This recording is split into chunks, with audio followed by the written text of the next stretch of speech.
মনে করুন আপনি ডুবে যাচ্ছেন, আপনি অজ্ঞান। এখানে দুইটি বিষয়, আপনি ডুবে যাচ্ছেন কিন্তু আপনি অজ্ঞান। আপনার কি অনেক সময় আছে? না, আপনার বেশি সময় নেই। মানে হলো আপনার সময় ফুরিয়ে যাচ্ছে। আর এখানে আরবিতে সময় ফুরিয়ে যাচ্ছে বোঝাতে কোন শব্দটি ব্যবহৃত হয়েছে জানেন? সেই শব্দটি হলো আল আসর। শব্দগতভাবে আসর মানে হচ্ছে এমন সময় যা ফুরিয়ে যাচ্ছে, দিনের শেষাংশে। যখন দিন ফুরিয়ে যায় তখন আমরা আসর নামাজ পড়ি। আসর শব্দটি এসেছে আসির থেকে। এর মানে হলো জুস। যেভাবে এটা নিঃশেষ হয়ে যায় সেভাবে সময়ও আপনার হাত থেকে নিঃশেষ হয়ে যাচ্ছে। এমন ভাবে বলা হচ্ছে যেন আপনি কোনো কাপড় পানিতে ডুবিয়ে রেখেছেন, সেখান থেকে তুলে আপনি যেভাবে এটাকে নিংড়ে নেন যাতে সব পানি বের হয়ে যায়, আসর শব্দটি দিয়ে ঠিক এমন বুঝায়, নিংড়ে নেয়া। তাহলে আল্লাহ এখানে বলছেন আপনি ডুবছেন, আপনি অজ্ঞান, একই সাথে আপনার সময় নিঃশেষ হয়ে যাচ্ছে। আপনি যদি এমন একটি অবস্থা থাকেন তাহলে বাঁচার জন্য আপনাকে সর্বপ্রথম কি করতে হবে? জেগে উঠুন। এটাই আপনাকে প্রথম করতে হবে। আপনার যদি চেতনা না থাকে তাহলে আপনি শেষ। বাঁচার জন্য প্রথম শর্ত হলো আপনাকে জেগে উঠতে হবে। এমনকি যদি আপনি সবচেয়ে সুন্দরতম স্বপ্নের মধ্যেও থাকেন, সেই স্বপ্নে আপনি হয়তো বিশেষ কোনো সাফল্য উপভোগে ব্যস্ত, আপনি হয়তো ফেরারি গাড়ি চালাচ্ছেন, সেখানে রাস্তার এক পাশে পাহাড়, অন্য পাশে স্বচ্ছ পানি, এরকম একটা গাড়িতে আপনি হয়তো প্রচন্ড স্পিডে গাড়ি ছুটিয়ে নিয়ে যাচ্ছেন, এভাবেই জীবনটা উপভোগ করছেন। এই সবই আপনার স্বপ্ন। কিন্তু যখন আপনি জেগে উঠবেন আপনি কি অনুভব করবেন? আপনি ডুবে যাচ্ছেন, আপনি পানির নিচে। এটা হলো প্রথম শর্ত, আপনাকে জেগে উঠতে হবে। আপনি যখন জেগে উঠবেন আপনি হয়তো বলবেন, ভাই এ কি জঘন্য বাস্তবতা, আমি তো খুব সুন্দর স্বপ্নের মধ্যে ছিলাম, আমার আবারও ঘুমানো উচিত। আপনি যদি এটা করেন আপনি তো পাগল, অথবা এমন কেউ যার বাস্তবতা মেনে নেওয়ার সৎ সাহস নেই। কারণ আপনি দেখছেন বাস্তবতা হলো খুবই কঠিন। আপনি জেগে ওঠার পরও সিদ্ধান্ত নিয়েছেন পুনরায় ঘুমাতে যাওয়ার। এরকম একজন মানুষ যদি ডুবে যায় সে কি কাউকে দোষারোপ করতে পারবে যে ঘুম থেকে উঠে আবার ঘুমাতে যায়? কি মনে হয়? কেউ হয়তো কখনোই ঘুম থেকে উঠল না, কিন্তু যে একবার জেগে উঠে বলল না এটা ভালো লাগছে না, তারপর আবার ঘুমাতে গেল, তারা নিজেদেরকে ছাড়া আর কাউকে দোষ দিতে পারবে না। তাহলে ধরুন তারা জেগে উঠল, এখন কি করতে হবে? আপনি যদি সাঁতার কাটতে নাও জানেন, আপনি কি আপনার শরীরের সর্বশক্তি দিয়ে তীরে ওঠার চেষ্টা করবেন না? আপনি কি সেটা করবেন না? আপনি পানির নিচে একভাবে হাত রেখে কিছুটা নিচে নামবেন, আবার অন্যভাবে হাত রেখে কিছুটা উপরে উঠবেন। আপনি যখন বুঝবেন এভাবে হাতরে আপনি পানির উপরে উঠতে পারছেন, আপনি শুধু সেভাবে চেষ্টা করবেন, তাই না? তাহলে প্রথমে আপনাকে জেগে উঠতে হবে, দ্বিতীয়ত আপনাকে সাঁতার কাটতে হবে। আপনাকে তীরে উঠতে হলে কিছু না কিছু করতেই হবে। আপনি হয়তো তীরে উঠলেন, এরপর বড় একটা দম নিলেন, হঠাৎ দেখলেন আপনাকে কেউ ধরে আবার পানির নিচে টানছে, পা ধরে টানছে। কে পা ধরে টানছে? আপনি না দেখলে বিশ্বাস করতেন না। আপনার এক আত্মীয়ের সাথে আপনার পায়ে একটা শিকল লাগানো আছে। আপনার এক কাজিন, সেও ঘুমাচ্ছে এবং আপনাকে টানছে। এখন আপনি আপনার ঘুমন্ত কাজিনের কারণে ডুবে যাচ্ছেন। এখন আপনি কি করবেন? আপনি নিশ্চয়ই তাকে জাগাবেন। আপনি কিন্তু তাকে বাঁচানোর জন্য ডাকছেন না। আপনি কাকে বাঁচানোর জন্য ডাকছেন? হতে পারে আপনি আসলে তাকে বাঁচাতে চান, আবার এও হতে পারে আপনি তাকে পছন্দ করেন না। আমি এটা জানি না, কিন্তু এখন আসল ব্যাপারটা কি? আসল ব্যাপারটা হলো আপনি তাকে জাগাতে চান। কারণ আপনি যদি তাকে জাগাতে না চান তাহলে তার সাথে আপনিও ডুবে যাবেন। এজন্য আপনি তাকে জাগালেন। সে উঠে বলল, ভাই তুমি আমাকে জাগালে কেন? আমি তো স্বপ্নে ফেরারি চালাচ্ছিলাম, তুমি আমাকে কোনো কারণ ছাড়াই জাগালে কেন? আমি আবার ঘুমাতে যাচ্ছি, তুমি যাও। আপনি কি তাকে বলবেন, আরে আমি তোমাকে এমনিতেই পছন্দ করি না, তোমার যা ইচ্ছা করো? না, সেটা আপনি করবেন না। সে যদি আবার ঘুমাতে যায় আপনি কি করবেন? না ভাই ওঠো, ওঠো, আমাদের যেতে হবে। আপনি হাল ছাড়বেন না। আপনি এটা মানতে পারবেন না। যতক্ষণ না সে পুরোপুরি উঠে ততক্ষণ আপনি তাকে উঠানোর জন্য চেষ্টা চালিয়ে যাবেন। সে উঠে বলল, আচ্ছা এখন কি করতে হবে? আপনি তাকে বললেন, চলো একসাথে সাঁতার কাটি। আপনারা একসাথে সাঁতার কাটছেন। এরপর দেখলেন এবার আপনাদের দাদি আপনাদের দুজনের পা টানছে। এরপর আপনার আন্টি, আপনার প্রতিবেশী, আপনার মেয়ে, আপনার ছেলে, এটা চলতেই থাকবে। এদেরকে বাঁচানোর জন্য 4টি ধাপ আছে। প্রথম হলো তাদের ঘুম ভাঙাতে হবে, তারপর তারা সাঁতার কাটবে, তারপর তারা অন্যদের বলবে তারাও শিকলে বাঁধা। আর এটাই সত্যি, ঘুম থেকে ওঠো। এমনকি তারা যদি ক্লান্ত হয়ে পড়ে, কেউ হয়তো বলবে, ভাই আমি আর এসব করতে পারছি না, আমরা এগুলো বারংবার করছি, আমি মনে হয় আর পারছি না। অন্যজন বলবে, না আমরা সবাই একসাথে বাঁচবো, আমাদের এটা করতেই হবে, ওঠো, চলো চলো চলো, সাঁতরাতে থাকো, চলো। আপনারা এমন মুভি দেখেছেন না, যেখানে তারা কোনো আর্মি থেকে পালায়, তাদের মধ্যে একজন ক্লান্ত হয়ে বলে, আমি আর দৌড়াতে পারছি না। তখন অন্যরা কি বলে, ওঠো ওঠো, আমরা এটা পারবো, চলো। তারা কোনো না কোনো ভাবে তাকে মানিয়ে নেয়। যদিও সে ভেবেছিল সে আর দৌড়াতে পারবে না, তারা একে অপরকে তাগিদ দেয়, কারণ তাদের বেঁচে যাওয়া একে অপরের উপর নির্ভরশীল। তারা প্রচন্ডভাবে একে অপরকে তাগিদ দেয়।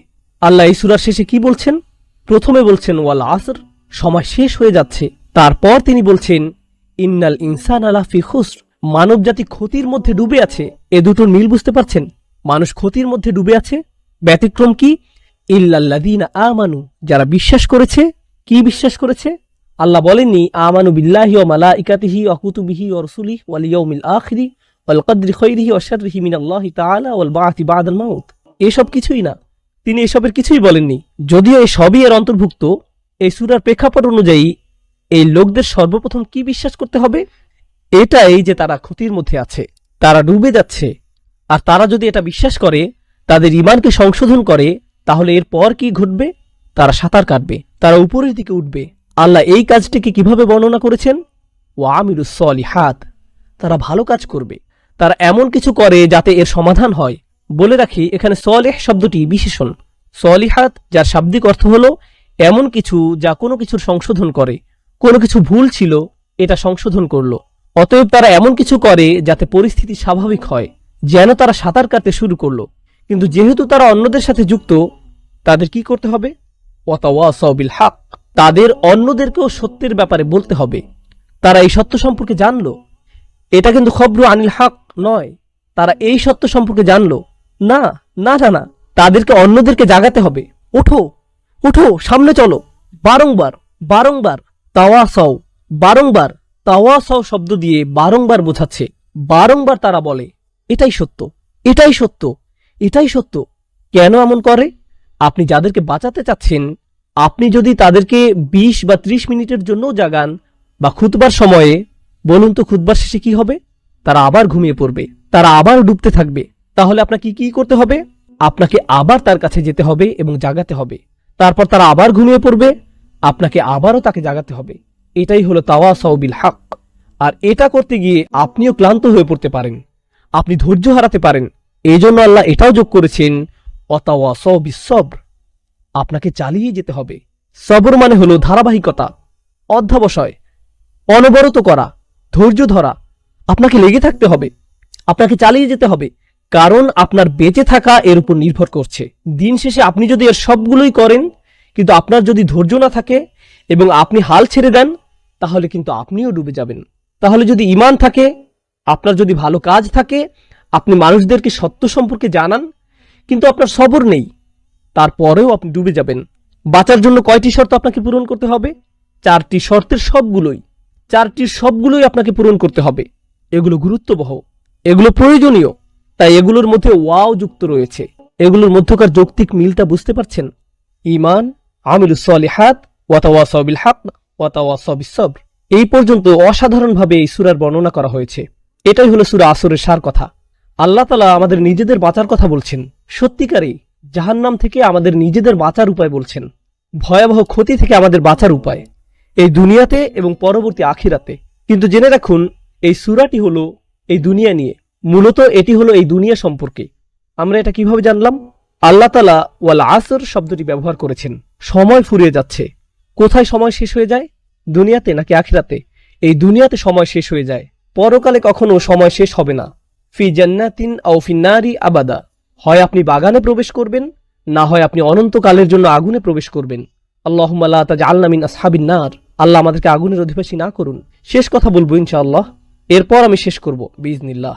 এই সূরাটিতে আমি অনেক গুরুত্ব ও সময় দিয়েছি, কারণ আমি মনে করেছি এই শিক্ষাটি এতই শক্তিশালী এবং একই সাথে সংকটপূর্ণ যে আমাদের সবার পরিবারে এর উপলব্ধি আসা প্রয়োজন।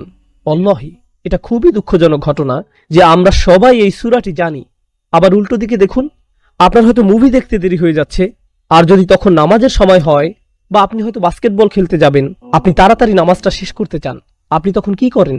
আপনি পড়েন ওয়াল আসর ইন্নাল ইনসানা লাফি খুসর, পুরোপুরি মুদ্রার উল্টো পিঠ, তাই না? ওয়াল আসর ইন্নাল ইনসানা, এটা পড়েন কারণ এটা খুব ছোট একটা সূরা, তাড়াতাড়ি পড়ে আপনি উঠে চলে যান, তাই না? আমাদের অনেকের বাসায় অনেক বড় করে বাধাই করা আছে ওয়াল আসর ইন্নাল ইনসানা লাফি খুসর, বড় টিভি স্ক্রিন বা ভিডিও গেম কনসোলের পাশেই টানানো। আমরা ঘন্টার পর ঘন্টা খেলি, আর পাশেই আমাদের মুখের সামনে লেখা নিশ্চয়ই মানুষ ক্ষতির মধ্যে আছে। আর সবচেয়ে বড় ক্ষতি কি? সময়। আর আমাদের সব সময়গুলো এসবে শেষ হয়ে যাচ্ছে। আমাদেরকে এই সূরাটি ভালোভাবে বুঝতে হবে, কারণ এটি সমগ্র কোরআনের সার কথা। আমি এখন এর সারাংশ আলোচনা করে আমার কথা শেষ করব। পুরো কোরআনের সার কথা হিসেবে এই সূরাটি যেভাবে এসেছে সেটা অনন্য। প্রথমত আল্লাহ শপথ করছেন, দ্বিতীয়ত এই সূরায় আল্লাহ বলছেন ইন্নাল ইনসানা লাফি খুসর। তিনি মানব জাতির ক্ষতি নিয়ে বলছেন। মানুষ ভয়াবহ সমস্যায় আছে। মানুষ যে ক্ষতির মধ্যে আছে এটা কি আমাদের নবীজি সাল্লাল্লাহু আলাইহি সাল্লামের মূল শিক্ষার একটি নয়? তিনি যখন পাহাড় থেকে নেমে আসলেন, এসে মানুষদের এটাই বললেন। তিনি কি মানুষদের বিচারের দিন সম্পর্কে সতর্ক করেননি? তিনি কি মানুষদেরকে আসন্ন ভয়াবহ ক্ষতি সম্পর্কে অবগত করেননি? বলেননি যে তারা ক্ষতির মধ্যে আছে, তারা সমস্যায় আছে? এটা এই কিতাবের মূল কথার অন্যতম, ইসলামেরও মূল কথাগুলোর অন্যতম। এরপর এসেছে 4টি ব্যতিক্রম। সেগুলো কি? প্রথমত ঈমান। কোরআনে বেশিরভাগ জায়গায় কিসের কথা বলা হয়েছে? ঈমান। তারপর এটা বলেছে ভালো কাজ। প্রথমে ঈমান, তারপর কি? ভালো কাজ। তারপর নবী সাল্লাল্লাহু আলাইহি সাল্লামের জীবন ও সংগ্রাম, যা হলো ওয়াতাওয়াসাউ বিল হক ওয়াতাওয়াসাউ বিস সবর। সুতরাং রাসূলুল্লাহ সাল্লাল্লাহু আলাইহি সাল্লামের পুরো কার্যক্রম এই 4টি শব্দের মধ্যে দিয়ে উঠে এসেছে। কুরআনের যে কোনো জায়গায়, সিরাতের যে কোনো জায়গায়, সুন্নাতের যে কোনো জায়গায় আপনি এই 4টির কোনো না কোনোটি পাবেন। হয়তো আপনি ঈমান পাবেন, নয়তো আমলে সলেহ পাবেন, অথবা আপনি পাবেন তাওয়াসাউ বিল হক, নয়তো তাওয়াসাউ বিস সবর। আপনি কোরআনের বা সুন্নাতের সব জায়গায় এগুলোর কোনো না কোনোটি পাবেন। এগুলো হলো পুরো দ্বীনের সার কথা, যা খুবই অল্প কিছু শব্দের মধ্যে অলৌকিকভাবে উঠে এসেছে। আল্লাহ আমাদের সবাইকে পরিপূর্ণভাবে সূরা আসর এবং পুরো কোরআন বোঝার ও আত্মস্থ করার তৌফিক দিন। আল্লাহ তাআলা এর শক্তিশালী শিক্ষাগুলো আমাদের অন্তরে দৃঢ়ভাবে গেঁথে দিন এবং তা যেন আমরা অন্যদের মাঝে ছড়িয়ে দিতে পারি, বিশেষ করে পরিবার ও বন্ধুদের মাঝে, যাতে এটা তাদের অন্তরে ঢুকে যায়।